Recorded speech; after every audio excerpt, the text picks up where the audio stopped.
ఓం శ్రీ మహాగణాధిపతయే నమ. శ్రీ షిరిడి సాయినాథాయ నమ. శుభలేఖ చదివేటప్పుడు పురోహితులు చాలా చక్కగా చదువుతారు. మీరు ఎప్పుడైనా వినండి. బ్యాండ్ మేళం, ఫోటోలు, ఈ హడావిడి కాకుండా అసలు శుభలేఖ అంటే ఎలా చదవాలి, లగ్నపత్రిక అంటే ఏంటి అనేటువంటి విషయాన్ని మనం ఎదురు సన్నాహం, పానకాల హడావిడి ఈ సమయంలో చక్కగా చదువుతారు. ఒకసారి చూడండి. మీరు ఒక మాట ఉంటుంది లగ్నపత్రికలో, కాత్యాయిని పూజా నిరతురాలైనటువంటి మా కుమార్తె చిరంజీవి లక్ష్మీ సౌభాగ్యవతి అని చదువుతారండి. ఆ ఒక్క మాట చాలండి.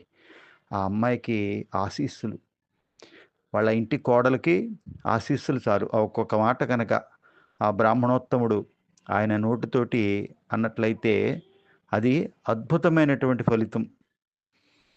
ఇప్పుడు పూర్వకాలంలో జాతకాలంతా అలా చూసేవారు కాదు, కానీ ఇప్పుడు చూస్తున్నారు. పూర్వకాలంలో జాతకాలు అంతగా చూడకపోయినా కూడా సక్సెస్ అయ్యాయి.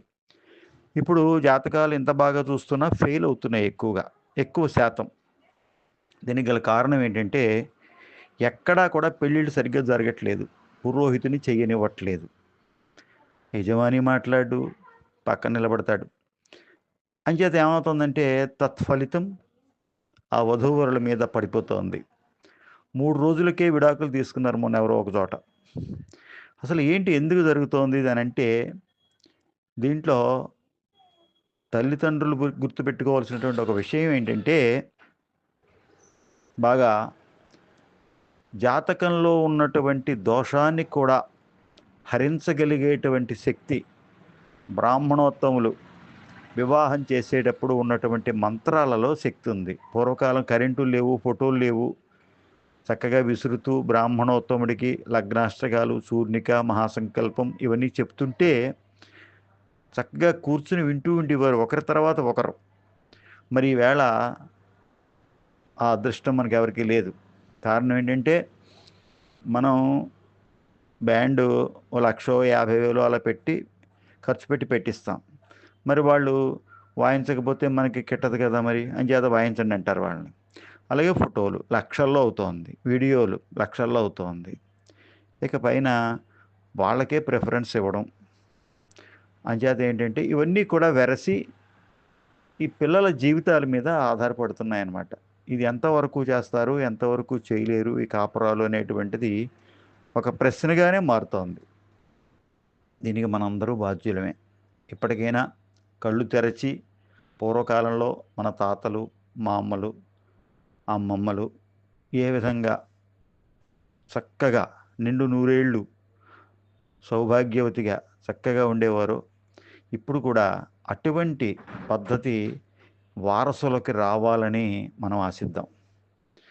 పూర్తిగా బ్యాండ్ మేళం మీద, వీడియోల మీద పెట్టేసి అవే కరెక్ట్ అనుకుని, అవే ముఖ్యం అనుకుని, తాళి కట్టే సమయంలోనూ ఫోటోగ్రాఫరే, సుముహూర్తానికి ఫోటోగ్రాఫరే.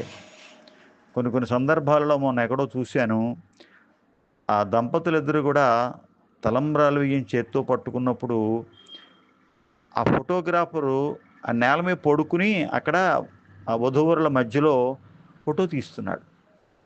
మరి అది ఎంత దౌర్భాగ్యమో ఒకసారి ఆలోచించండి. మరి ఆ తల్లిదండ్రులు ఎలా ఒప్పుకున్నారు? ఈలోపుగా ఆ షాంపులు అవి తీసుకురావడం, పెళ్ళికొడుక్కి, పెళ్ళికూతురికి, బ్రాహ్మడికి ఇవన్నీ కొట్టడం. అక్కడి నుంచి అహోజాస్ట్లు, అదేదో ఆనందం అనుకోవడం, అదేదో వైజ్ఞానికం అనుకోవడం, అదేదో మనం కొత్త వింత, కొత్త పోకడలు తొక్కేసామని అనుకోవడం, ఎక్కడెక్కడో ఏదో చేసుకోవడం, మన అదృష్టాన్ని మనమే కాలరాసుకోవడం. ఎంత దారుణంగా ఉంటుందో ఒకసారి ఆలోచించండి. వివాహానికి ఇవన్నీ అవసరమా అండి? రేపొద్దున మన అమ్మాయి మన ఇంటికి వచ్చి ఏడుస్తూ కూర్చుంటే మనకు ఇవన్నీ బాగుంటాయండి? ఈ ఫోటోలు చూసుకుంటూ కూర్చుంటుంది ఇంటికొచ్చి ఈ అమ్మాయి. ఎంత బాగా తీశాడు, ఫోటోలు ఎలా తీశాడు, తలంబ్రాలు ఎలా తీశాడు, అరుంధతి దర్శనం ఎలా చూపించాడు, ఇవే. ఇది కావాలా ఫోటోల కోసమా? ఒక్కసారి మీరు ఆలోచించండి. పూర్వకాలం వివాహాలు సక్సెస్ అయ్యే రేటుకి ఇప్పటి రేటుకి తేడా ఎందుకు వచ్చింది? ఆ గ్రాఫ్ పడిపోయిందనమాట. దీనికి గల కారణం ఏంటంటే, అద్భుతమైనటువంటి మంత్రాలు ఉన్నాయండి. అసలు ఒక్కొక్క మంత్రం యొక్క అర్థం తెలుసుకుంటే అది మనకి ఆ పిల్లల విషయంలో ఎంత బాగా ఉపయోగపడుతోంది. జాతకంలో లోపాలు ఉన్నప్పటికీ కూడా ఆ లోపాలను సరిచేయగలిగినటువంటిది ఒక ముహూర్తంలో తేడా ఉన్నా, ఎక్కడ తేడా ఉన్నా ఆ వేద మంత్రాలలో అన్ని రకాలుగా కూడా చక్కగా ఉంటుంది. ఇప్పుడు ఉదాహరణకి ఒక పురోహితుడి చేత మీరు ముహూర్తం పెట్టించుకుని వెళ్ళిపోతున్నారండి. ఏదో రాకూడని శకునం వచ్చింది. వెళ్ళిపోతారేటి? అబ్బెబ్బే! పర్లేదు పలానా సిద్ధాంత్ గారు ముహూర్తం పెట్టాడంటే సక్సెస్ అయిపోతుందని చెప్పేసి అనుకోరు కదా! మంచి శకునానికే పెడతారు. అదేవిధంగా ఏంటంటే, మనం ఒక ముహూర్తం చక్కటిది పెట్టించుకున్నా, జాతకాలు బాగా కలిసేలా చూసి చేసినా, వివాహం అనేటువంటి ప్రక్రియ పూర్తిగా విజయవంతం అయినప్పుడు 100కి 100 పాళ్ళు మనం అనుకున్నది జరిగినప్పుడు పురోహితుడికి ఇచ్చేటువంటి గౌరవం ఇవ్వాలి. ఆయన చెప్పినట్టుగా హి ఈజ్ ద డైరెక్టర్. అక్కడ పెళ్లిలో పురోహితుడే డైరెక్టర్. ఇద్దరు బ్రాహ్మణులు కూర్చోవాలి. ఒక బ్రాహ్మణుడు చేయకూడదు పెళ్లి. అందుకే చూడండి మీకు ఆడతరఫు, మగ తరఫు కూర్చుంటారు. అందులో మగ తరఫు బ్రాహ్మడు వివాహం ప్రారంభించేటప్పటికి ఆడతరఫు బ్రాహ్మడు ఎక్సెస్ అయిపోతాడు ఇక్కడ వాళ్ళకి ఫోటోగ్రాఫర్స్‌కి. గురుగారు మీరు లాభం లేదండి, మీరు ఇక్కడ ఉంటే ఆ లాభం లేదండి, ఫోటోలు తీయలేమండి అంటాడు. ఆయన ఏం చేస్తాడంటే, సరే మనం ఎంతకో మాట్లాడుకున్నాంలే, వాడు మనని తినేస్తున్నాడు. యజమానికేసి చూస్తాడు ఈయన ఒకసారి. చూసేటప్పటికి ఆయన చిరునవ్వు నవ్వుతాడు ఏం చేయలేక. ఆటోమేటిక్‌గా పక్క తప్పుకుంటాడు. అంటే ఒంటి బ్రాహ్మడితో పెళ్ళవుతాం చూసుకోండి మీరు. ఒంటి బ్రాహ్మడితోటి పెళ్ళవ్వకూడదు. ఖచ్చితంగా ఇద్దరు బ్రాహ్మణులు ఉండాలి. అందుకే పూర్వకాలం కూడా చిన్న పిల్లాడినైనా కూర్చోబెట్టి తీసుకెళ్ళి శిష్యుడినో వివాహం చేయించేవారు. మరి ఈవేళ ఆ పరిస్థితి లేదు. ఒకడే కూర్చొని చేయించాలి. ఫోటోలకి విలువివ్వాలి. ఆ వ్యవస్థ మనం మారాలి. మరి ఎప్పటికి మారుతామో, ఆ భగవంతుడి దయ ఎప్పటికుంటుందో మనకి అదొక ప్రశ్నార్థకమే. ఎందుకు చెప్తున్నానంటే, ఒక్క మాట చూడండి అక్కడ. కాత్యాయని పూజా నిరతురాలైనటువంటి అని అంటాడు అక్కడ శుభలేఖ చదివేటప్పుడు లగ్న పత్రికలో అంత బాగా రాస్తారు. ఇది ఎందుకు చెప్తున్నానంటే, కాత్యాయని వ్రతం అనేటువంటిది ప్రతి ఆడపిల్లకి కూడా చాలా ముఖ్యమైనటువంటిది. అద్భుతమైనటువంటిది. వివాహానికి ముందు, వివాహం అయిన తర్వాత కూడా ఈ కాత్యాయని వ్రతం ఏ స్త్రీ అయితే చేస్తూ ఉంటుందో అటువంటి స్త్రీకి వైధవ్యం అనేటువంటిది ఉండదు. అంత గొప్ప వ్రతం ఇది. సాక్షాత్తు పరమశివుడు, పార్వతీదేవి కూడా ఉండేటువంటి ఇది పూజ అనమాట. దీనికి మనకి ద్వాపర యుగంలో కూడా ఇది జరిగినట్లుగా మనకి శాస్త్రాలు చెప్తున్నాయి. ద్వాపర యుగంలో కూడా ఏనాడో చూడండి. ద్వాపర యుగం నుంచి మళ్ళీ కలియుగానికి కూడా వచ్చాం. ఈ ద్వాపర యుగంలో కూడా సాక్షాత్తు రుక్మిణీదేవి శ్రీకృష్ణుణ్ణి భర్తగా పొందాలని చెప్పేసి ఆ వ్రతం చేసింది. అలాగే ఆ వ్రతం చేసి తన అన్నగారు వీళ్ళందరికీ కూడా ఇష్టం లేకపోయినప్పటికీ కూడా ఆయన్ని సాక్షాత్తు నేను మదిలో నిలుపుకున్నాను, ఈయన నా భర్త కావాలని చెప్పేసి ఆ వ్రతం చేసి, అంటే మనం ఎవరినైతే మనస వాచ కర్మణః తల్లిదండ్రుల అనుమతితో చెయ్యాలి. ఎందుకంటే ఆనాడు తల్లిదండ్రుల అనుమతి లేకపోయినా ఆవిడ సాక్షాత్తు రుక్మిణీదేవి మహాలక్ష్మీదేవి కాబట్టి శ్రీకృష్ణుని భర్తగా పొందింది. కాబట్టి ఇప్పుడు తల్లిదండ్రుల యొక్క ప్రోత్సాహంతో, తల్లిదండ్రుల యొక్క సహాయంతో ఈ వ్రతాన్ని ఎవరైతే ఒక స్త్రీ, ఒక ఆడపిల్ల చేస్తుందో ఆ ఆడపిల్లకి చక్కటి భర్త శ్రీరామచంద్రమూర్తి వారు లాంటి భర్త తప్పకుండా లభిస్తాడు. ఎందుకంటే ఆ పార్వతీదేవి యొక్క కృప ఉంటుందన్నమాట. ఇంకొక గొప్ప విషయం ఏంటంటే ఆలస్య వివాహం ఆలస్యం అయిపోతూ ఉంటుంది అనేక రకాల కారణాల వల్ల. సప్తమంలో శని ఉన్నా, సప్తమంలో రాహు ఉన్నా, ఇక వేరే పాపగ్రహాలు ఏవైనప్పటికీ కూడా ఆ సప్తమ స్థానాన్ని చూస్తున్నా వివాహం ఆలస్యం అవ్వడానికి, రెండవ పెళ్ళి అవ్వడానికి కూడా కారణాలు ఉంటాయి. అక్కడికి దానికి మన వాళ్ళందరూ కూడా కుంభ వివాహం అని ఇటువంటివన్నీ చేస్తూనే ఉన్నారు. అదేవిధంగా ఈ ఆలస్య వివాహం కూడా నివారణ అవుతుంది. కుజదోషం కూడా నివారణ అవుతుంది. కాబట్టి ఇటువంటి గొప్పదైనటువంటి ఈ వ్రతం అనేది ఆడపిల్లకి కల్పవృక్షం లాంటిదనమాట. ఇది కల్పవృక్షం లాంటిది. ఈ వ్రతాన్ని చేసినట్లయితే కొన్ని సందర్భాల్లో మీకు చూడండి, పెళ్ళి అయిపోతుంది. ఇంక దగ్గరికి వచ్చేసింది సంబంధం. అన్ని మాటలు కరెక్ట్‌గా ఉన్నాయి. అబ్బాయికి, అమ్మాయికి నచ్చింది. అన్ని రకాలుగా మాటలయ్యాయి. ఎక్కడ వివాహం చేద్దామంటే అక్కడ వాళ్ళు ఓకే అన్నారు అని అనుకుంటాం ఇంక. గ్యారంటీగా అయిపోతుందని నమ్మకం పెట్టుకుంటాం. అటువంటిది కూడా ఆఖరి వరకు వచ్చి ఆగిపోయినటువంటి వివాహాలు చాలా ఉంటాయి. ఆడపిల్లల విషయంలో కానీ, మగపిల్లల విషయంలో కానీ. దీనికి ఒక రకంగా కుజదోషము, శని దోషము అనేటువంటివి ఈ ప్రతిబంధక దోషాలన్నీ కూడా నివారణై శీఘ్రంగా కూడా వివాహం జరుగుతుంది.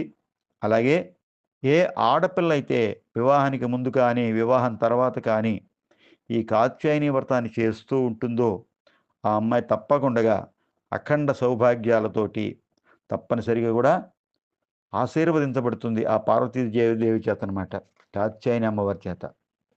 కాబట్టి ఈ వ్రతాన్ని కనుక చేసుకున్నట్లయితే తప్పనిసరిగా అనుకున్నటువంటిది ఫలిస్తుంది. సజ్జో ఫలితం అంటారు, అంటే వెంటనే ఫలిస్తుంది అనమాట. ఎప్పుడూ రిజల్ట్ రావడం కాదు, అనుకుని చేసుకున్న తర్వాత వెంటనే కూడా ఇది జరగడానికి ఎక్కువ అవకాశాలు ఉంటాయి. అదేవిధంగా ఈ ఆడపిల్ల ఈ వ్రతం చేసేటప్పుడు మనసులో ఏ కోరికైతే అనుకుంటుందో, ఎవరైతే భర్తగా రావాలని అనుకుంటుందో అటువంటి వ్యక్తి భర్తగా రావడానికి కూడా ఈ వ్రతం చాలా గొప్పదైనటువంటి ఫలితాన్ని ఇస్తుంది. అదేవిధంగా భార్యాభర్తలు ఇరువురు కూడా కలిసి ఈ కాత్యాయని వ్రతాన్ని కూడా ఆచరించవచ్చు. సత్సంతానం కలుగుతుంది, పుత్రపౌత్రాభివృద్ధి కలుగుతుంది. తల్లిదండ్రులను రోడ్డు మీద గెంటేసేటువంటి పిల్లలు పుట్టరు గ్యారంటీగా. కాబట్టి తల్లిదండ్రులను గౌరవించేటువంటి వాళ్ళే పుడతారు. దీనికి కూడా ఒక కారణం, పుణ్యం కొద్దీ పురుషుడు, దానం కొద్దీ బిడ్డలు అంటారు. అంచేత మనం ఏ పనైనా చేసినప్పుడు ఎంతో కష్టపడి జీవితాన్ని ధారపోసి, మన సుఖాలు ధారపోసి మనం పిల్లల్ని పెంచుతాం. తర్వాత కొంతమంది, అందరూ కాదు, ఎవరైతే మంచిగా చూస్తున్నారో వాళ్ళందరికీ నా ఆశీస్సులు, శుభాశీస్సులు ఎప్పుడూ ఉంటాయి. తల్లిదండ్రుల యొక్క విలువ తెలుసుకుని వాళ్ళ ఆస్తిపాస్తులు తినేసి వాళ్ళ దగ్గర ఉన్నటువంటిదంతా దోచేసి ఆఖరిని ఈ కోడల మాట బాగా నెగ్గుతుంది, తర్వాత వీళ్ళని బయటికి గెంటేస్తారు. అటువంటి పిల్లలు పుట్టరు, ఎవరైనా చెప్పినా కూడా చేయరనమాట. కాబట్టి ఈ యొక్క వ్రతానికి చక్కగా పసుపు కొమ్ముల దండ, ఎర్రటి పువ్వుల దండ, చెరుకు గడ ముక్కలతోటి, అప్పాలతోటి, తప్పనిసరిగా ఎరుపు పువ్వులతోటి ఈ యొక్క వ్రతాన్ని తప్పనిసరిగా ఇంటి పురోహితుడి చేత చేయించుకోండి. ఇది చాలామంది ఏం చేస్తారంటే ఓ బుక్కుడు కొనేసి ఏదో 10 బుక్కులు పంచిపెట్టేశాం అలా ఉన్నది అని అనుకుంటారు. ఎప్పుడు కూడా పురోహితుడు చెయ్యాలి ఎప్పుడు కూడా మీకు. లేదా పురోహితుడు కుదరకపోతే ఎవరినో ఒక బ్రాహ్మణ్ణి తీసుకొచ్చి చేయించాలి. ఎన్ని వారాలు చేసినా పర్వాలేదు, 7 వారాలు చేయొచ్చు, 3 వారాలు చేయొచ్చు, ఏవో రాస్తారు గ్రంథాల్లో. కానీ ఒక్కసారి చేసినప్పటికీ ఫలితం ఉంటుంది. కానీ ఆ ఒక్కసారి కూడా ఆ బ్రాహ్మణుడి చేత విధి విధానంగా, శ్రీ సూక్త విధానంగా కనుక చేసినట్లయితే ఆ అమ్మాయికి తప్పనిసరిగా మంచి భర్త వస్తాడు. పెళ్లి కాని వాళ్ళు చేయొచ్చు, పెళ్ళైన వాళ్ళు కూడా చేయొచ్చు. కొంతమందికి ఒక్కొక్కసారి వివాహం రద్దు అయిపోతుంది దగ్గరగా వచ్చి, కానీ లేకపోతే నిశ్చితార్థమైనటువంటిది కానీ అప్పుడు కూడా అటువంటి వాళ్ళు కూడా చేయొచ్చు. కొంతమందికి ఏమవుతుందంటే వివాహం అయిన తర్వాత కూడా కొంత సమయానికి భర్త దూరం అయిపోతాడు, అటువంటి వాళ్ళు కూడా చేయొచ్చు. కొంతమందికి ఏమవుతుందంటే విడాకులు కూడా అయిపోతూ ఉంటాయి, అటువంటి స్త్రీ కూడా చేయొచ్చు. కొంతమందికి ఏమవుతుందంటే వివాహ ప్రయత్నాలు అప్పుడప్పుడు చేస్తూ ఉంటారు, కానీ దగ్గర దాకా వచ్చి ఆగిపోతాయి, అటువంటి వాళ్ళు కూడా చేయొచ్చు. అదేవిధంగా ప్రతి ఆడపిల్లకి కూడా తనకి రాబోయేటువంటి భర్త ఎటువంటి వాడు కావాలి అనేటువంటి కొన్ని క్వాలిటీస్ కోరుకుంటుంది అమ్మాయి, అటువంటి వాళ్ళు కూడా చేయొచ్చు. అదేవిధంగా కుజదోషం జాతకంలో ఉన్నట్లయితే, కుజదోషం అనేది లేకుండా ఎవరికీ ఉండదండి. ఎందుకంటే 60% అబోవ్ ఉంటుంది. కారణం ఏంటంటే కుజుడు 1, 2, 4, 7, 8, 12 స్థానాలలో ఏ జాతకులకైతే ఉంటారో అది కుజదోషం. అది కుజుడి నుంచి లెక్క పెడతారు, అది లగ్నం నుంచి లెక్క పెడతారు, చంద్రుడి నుంచి లెక్క పెడతారు, శుక్రుడి నుంచి లెక్క పెడతాడు. అంచేత ఎట్టి పరిస్థితులు కూడా ఈ కుజదోషం అనేది ఎంతో కొంత తప్పనిసరిగా ఉండడానికి అవకాశం ఉంటుంది. కాబట్టి ఈ కుజదోషం జాతక చక్రంలో ఖచ్చితంగా కనబడుతుంది. కాబట్టి అటువంటి వాళ్ళు కూడా ఇది చేయొచ్చు. అదేవిధంగా కుజ దశలు, అంతర్దశలు ఇవన్నీ కూడా జరుగుతున్న వాళ్ళు కూడా చేయొచ్చు. అదేవిధంగా ఏదో రకంగా ఆర్థిక స్తోమత ఉండదు పాపం కొంతమందికి, దానివల్ల కూడా కొన్ని ఆటంకాలు ఏర్పడుతూ ఉంటాయి, అటువంటి వాళ్ళు కూడా చేయొచ్చు అనమాట. ఈ విధంగా కనుక చేసినట్లయితే అటువంటి అమ్మాయికి ఖచ్చితంగా ఈ పార్వతీదేవి యొక్క ఆశీస్సుల వల్ల మహా ఈశ్వరుడు కాశీ విశ్వేశ్వరుడు ఆయన యొక్క ఆశీస్సుల వల్ల తప్పనిసరిగా మంచి అందమైన అణకువగా ఉన్నటువంటి శ్రీరామచంద్రమూర్తి లాంటి భర్త రావడానికి ఎటువంటి విధంగా కూడా అనుమానం లేదు. అదేవిధంగా చాలామందికి చెప్పేటువంటి విషయం కూడా వివాహంలో ఇంటి పురోహితుడికి విలువ ఇవ్వండి. ఇంటి పురోహితుడు పెద్దవాడు అయిపోయాడను, చిన్నపిల్లాడను, లేకపోతే ఈయనకంటే ఇంకా కూడా ఎవడో బాగా చదువుతున్నాడను చాలామందిలో ఈ అపప్రథ ఉంది. ఎవడో గట్టిగా విభూతి పెట్టి పెద్దగా కనబడేటప్పటికీ అబ్బెబ్బెబ్బే ఆయన చాలా గొప్పోడండి ఈయనకంటే. వద్దు, అలా నువ్వు చెప్పడానికి నీకు సంబంధం లేదు, నువ్వు చెప్పకూడదు. నీ ఇంటి పురోహితుడు ఆయన, ఈ ఇంటి ఎలవేల్పు. ఆడపిల్లను మార్చేసుకోగలమండి? మన ఇంటి అమ్మాయి, మన ఆడపడుచు, అది బీదదనో లేదా దానికి పళ్ళెత్తుగా ఉన్నాయనో లేకపోతే ఇంకో రకంగా ఉందో, అబ్బాయి నా చెల్లెలు కాదు నువ్వు అనగలవా? ఆ అమ్మాయి ఆశీస్సులు నీకు ఎప్పుడూ ఉంటాయి. ఎందుకంటే ఇంటి ఆడపడుచు కాబట్టి ఆ అమ్మాయి వస్తే చాలు, ఆ అమ్మాయి ఇంట్లో గృహంలో అడుగు పెడితే చాలు. నువ్వు కాదని ఎందుకు అనుకుంటావు? నువ్వు మరి పురోహితుడిని ఎందుకు వదిలేస్తున్నావు? అబ్బాయి ఈయనకంటే ఆయనండి బాగా చదువుతాడండి, మొన్నండి ఆయన అలా మాట్లాడాడండి. ఆయనలో తప్పులు అనడానికి నువ్వు ఎప్పుడూ ప్రయత్నం చేయకు. నీకు సంబంధం లేదు, అవి వదిలిపెట్టేసాయి. ఏదో అక్కర్లేనిదేదో పట్టుకుని ఆ తప్పును పట్టుకుని దాన్ని పెద్ద చేసేసి ఆయన వదిలేసేసి వేరే ఎవరినో తీసుకొచ్చి పెళ్లి చేసుకోవడం. ఎప్పుడు కూడా ఎలవేల్పు దైవాన్ని కానీ ఇంటి పురోహితుడిని కానీ ఇంటి ఆడబడుచుని కానీ నిర్లక్ష్యం చేసినట్లయితే అది ఆ యజమానికి మంచిది కాదు. ఇవే ఏదో విధంగా ఎక్కడెక్కడో ఏదో తగిలినవో ఆయన బాధపడతాడు. ఒకవేళ నీకు ఆ శక్తి లేకపోయినట్లయితే కూడా నీ ఇంటి పురోహితుడి దగ్గరికి వెళ్ళి, ఆయన పెద్ద ఆయన అయిపోయినా లేకపోతే చిన్నపిల్లాడైనా కూడా వెళ్ళి, మీ అమ్మాయి పెళ్లి జరుగుతుంది కాబట్టి ఆ రోజు ఆయన దగ్గరికి వెళ్ళి లేకపోతే ఆయన్ని మీ ఇంటికి పిలిచి బట్టలు పెట్టి ఆ భార్యాభర్తలకి స్వయం భాగం ఇచ్చి ఎంతో కొంత ఆ ధనం ఇచ్చి దండం పెట్టు. ఆయన రాలేకపోయి నిజంగా ఆయన చేయించలేకపోతున్నాడు కాబట్టి నువ్వు అనుకుంటే. అంతేగాని ఏదో కారణం పెట్టేసి విస్మరించేసి అబ్బాబ్బే ఆయన ఇది వరకలా లేడండి, ఆయన అబ్బో చాలా మారిపోయాడండి, అబ్బోబ్బో మేము కనపడమండి ఆయనకి, ఇలా చాలామంది అంటూ ఉంటారు కొంతమంది. అది చాలా తప్పది. ఆ మాటలు అసలు వద్దు. ఇంటి పురోహితుల విషయంలో కానీ, తల్లిదండ్రుల విషయంలో కానీ, ఇంటి ఎలవేల్పు విషయంలో కానీ, ఆడబడుచు విషయంలో కానీ ఎప్పుడు కూడా అటువంటి మాటలు అసలు వద్దు. కాబట్టి గుర్తుపెట్టుకుని చక్కగా ఇంటి పురోహితుడి చేత ఆ వివాహం చేయించుకోండి. ఆయన యొక్క ఆశీస్సులు ఎప్పుడు కూడా ఉంటాయి. అన్ని రకాలుగా కూడా ఆడపిల్లలకి చక్కటి శుభ సూచన కనబడుతుంది. ఈ ఈ విషయంలో ఇంకొకటి చెప్పదలుచుకున్నా. చాలామంది శుభలేఖలో చీ సౌ అని రాస్తున్నారు. చిరంజీవి సౌభాగ్యవతి తెలుగులో రాస్తే పర్వాలేదు. చిరంజీవి లక్ష్మీ సౌభాగ్యవతి చీ లా సౌ రాస్తున్నారు, పర్వాలేదు. అది ఇంగ్లీష్లో రాయకూడదు. సౌ అంటే చాలా తప్పు పదం ఉంది. మీరు డిక్షనరీ తీసి చూసుకోండి. నేను చెప్పను ఈ సందర్భంగా, నా నోటితో నాకు చెప్పడం కూడా ఇష్టం లేదు. కాబట్టి SOW అని మీరు ఇంగ్లీష్లో రాస్తున్నారు కదా, ఇంగ్లీష్లో కూడా శుభలేఖలో రాస్తున్నారుగా, CHY SOW అంటే ఏమి అర్థం ఉంది అనేది ఒకసారి డిక్షనరీ తీసి చూస్తే ఎవడైనా ఎప్పుడూ కూడా ఇంగ్లీష్లో రాయడనమాట. కాబట్టి అది పూర్తిగా రాసుకో సౌభాగ్యవతి అని చెప్పేసి. SOW అంటే మీనింగ్ ఏంటనేది ఇంగ్లీష్లో కనుక ఎవరైనా ఒకసారి డిక్షనరీ తీసి చూస్తే వాళ్ళు లైఫ్లో రాయరు, ఇంకొకరిని రాయనివ్వరు. దానికి అర్థం ఏమిటనేది చూసుకోండి ఒకసారి.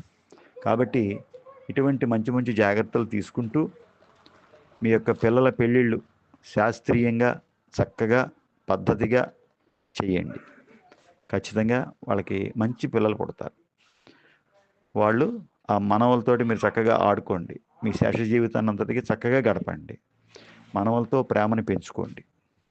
లైక్ చేయండి, షేర్ చేయండి, సబ్స్క్రైబ్ చేయండి. BLN మూర్తి 9440989496. అనేక రకాల ఇటువంటి విషయాలు మీకు చెప్పడానికి మేము ప్రయత్నం చేస్తున్నాం. శుభం.